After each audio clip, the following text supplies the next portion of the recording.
Benita hates talking to her Aunt Chloe, if you can even call what they do talking. Mostly Benita listens.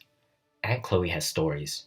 Stories about her life, stories about her childhood, stories about her marriage, stories about her children, sometimes about work she did, sometimes about people she knew, other times about a trip she took. Always she ends with this phrase, and that's why and you should too.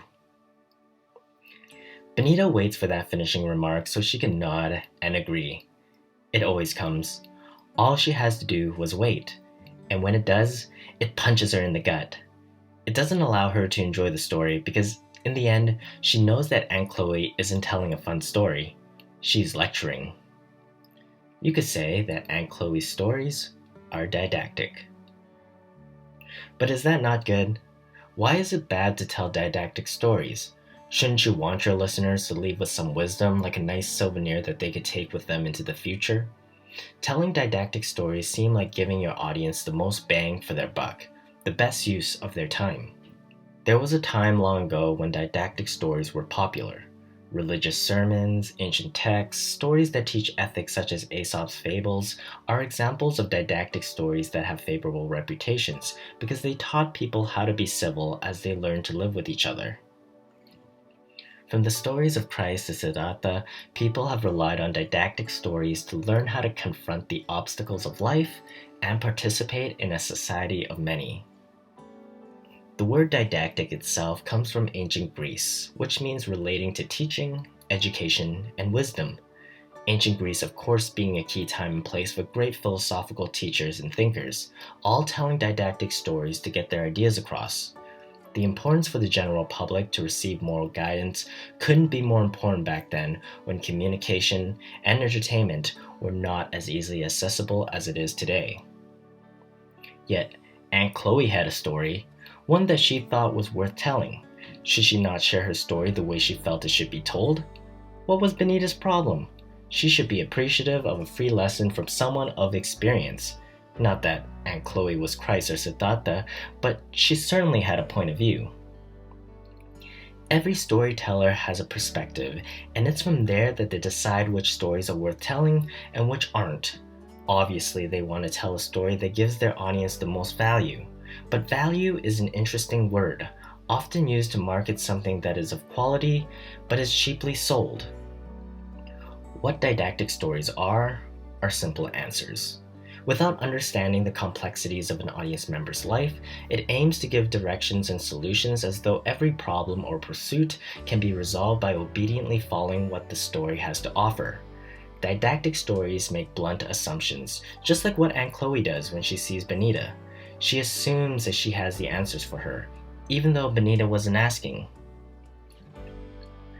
Didactic stories come across as preachy or belittling or having a hidden agenda.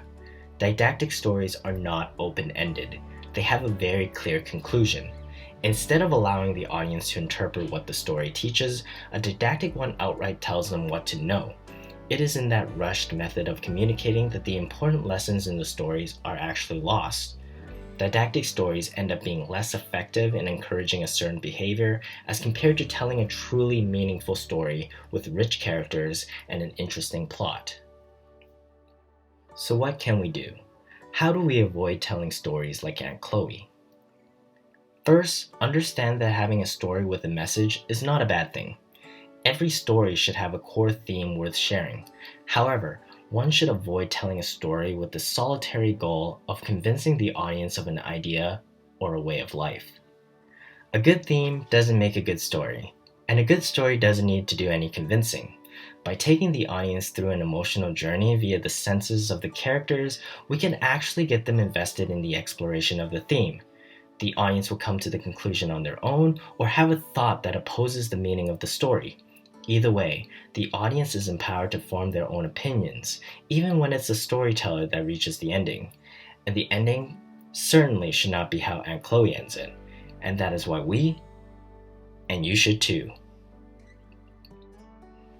Secondly, didactic stories often lack the complexities and characteristics of real-life events, and that's why fairy tales, which lessons of morals can come across as didactic, are often catered towards children as opposed to adults, who understand that a little girl being eaten by a wolf or pigs getting their houses blown down is just the beginning of the problem, and not the end. Didactic stories, in order to keep their lessons clear, leave out the messiness that is reality, and what happens then is something that is more cliché than convincing. Lastly, to avoid telling didactic stories, we must understand that great stories don't have easy answers. Great stories aren't recipes or instruction manuals.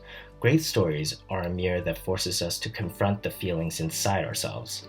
Great stories ask us what we think about this or that, but never telling us whether it's right or wrong, for there are no right answers.